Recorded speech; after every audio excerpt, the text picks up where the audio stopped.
We all enjoy escaping into our fantasy reality, whether that is reading, watching, or even gaming. We all love to spend some time adventuring into a different time and place, experiencing new adventures, missions, and excel in your in-game avatar, into ultimately becoming the best in-game versions of our own self. Now, who doesn't like the sound of that?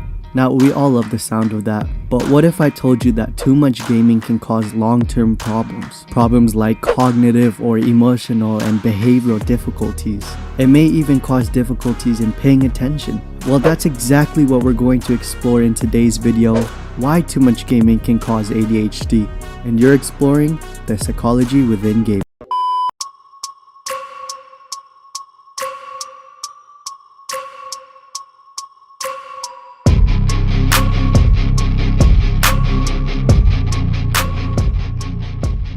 So in order to understand the effects of long-term gaming, we first must understand how the brain works specifically. So what is executive functioning? Well, it's the frontal lobe part of your brain that is used to thoroughly plan and execute upcoming tasks, as well as delay stratification. It's just like getting your dream job. If you want to become a doctor or a surgeon, well, you have to plan and execute many tasks, like showing up to your daily classes, finishing your assignments on time, and passing with a good grade.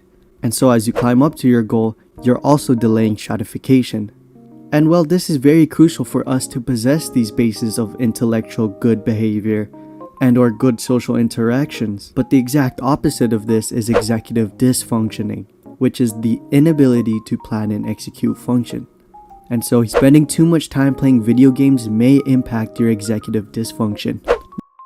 Now, it's important to note that there have been decades of studies on the association between cognitive abilities and electronic media, and it's really hard to finalize if it's either a positive or a negative impact.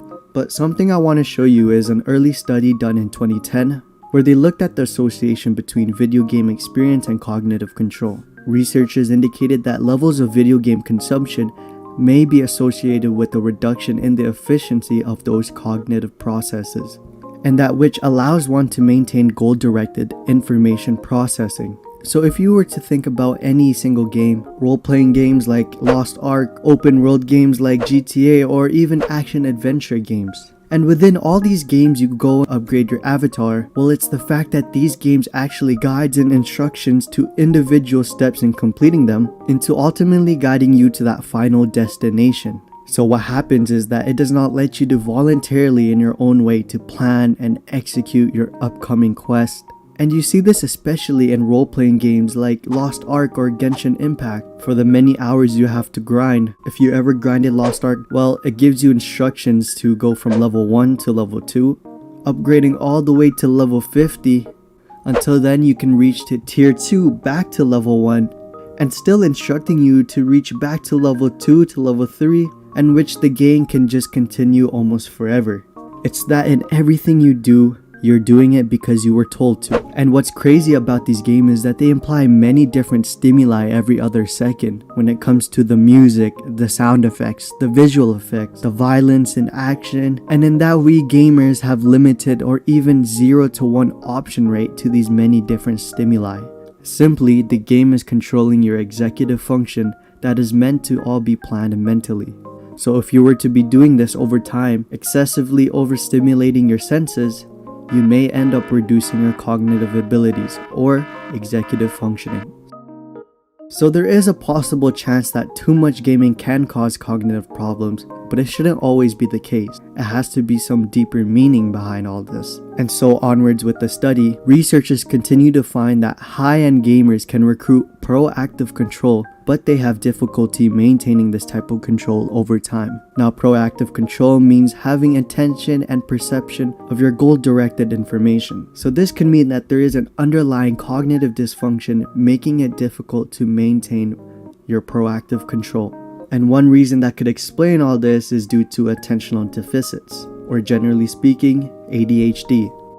Now, another study by Christopher Bartlett and colleagues, who were also looking at the effects of video games, they have found that continued exposure to electronic media may associate with attention disorder, or some sort of attention deficit or hyperactivity disorder, also known as ADHD. So we can say that excessive gaming can cause behavioral and cognitive dysfunction, which may be due to electronic media. But surely not all types of media causes dysfunction. So continuing the study, they suggested that one reason electronic media causes these deficits relates to the content exposed to. Specifically, the violent media and non-educational media were both associated with a negative impact on attention deficit. And I believe this is true. Excessive gaming, especially overstimulating your senses of violence, gore, or action, these games can take away your cognitive and logical abilities, and instead replacing it with action and stimulation can result in the wrong type of attention and executive functioning.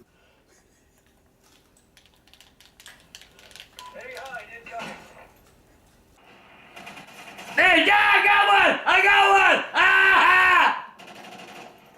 No, I think you died there. Oh. Well, goddamn, what kind of game is this, man?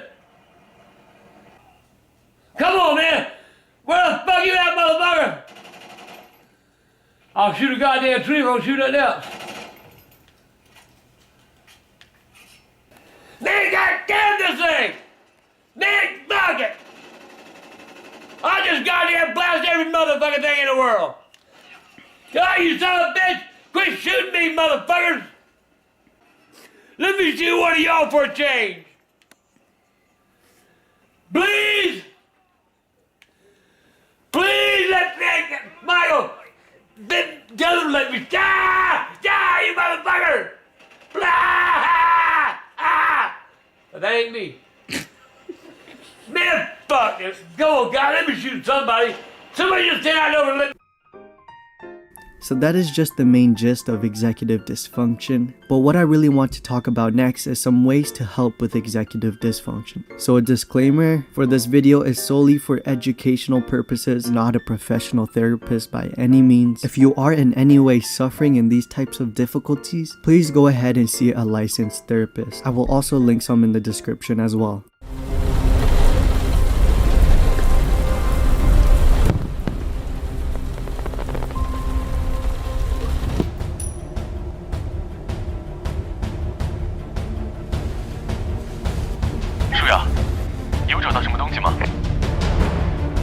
一张带有特殊图案的 ID 卡，除此之外没什么特别的了。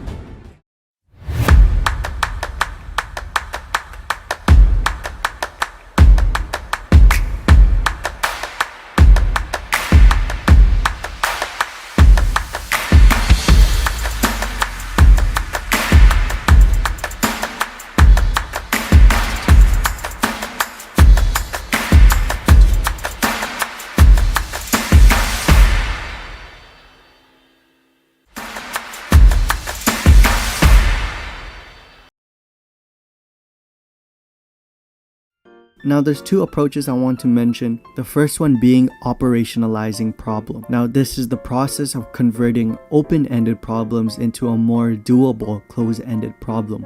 So usually we can always come up with an idea, goals and desires that we all want to achieve. Maybe that's finding your dream career, winning a Nobel Prize, or for men, maybe getting that six-pack body tone. And so you can call all of these open-ended problems, and it should be placed at the final reward.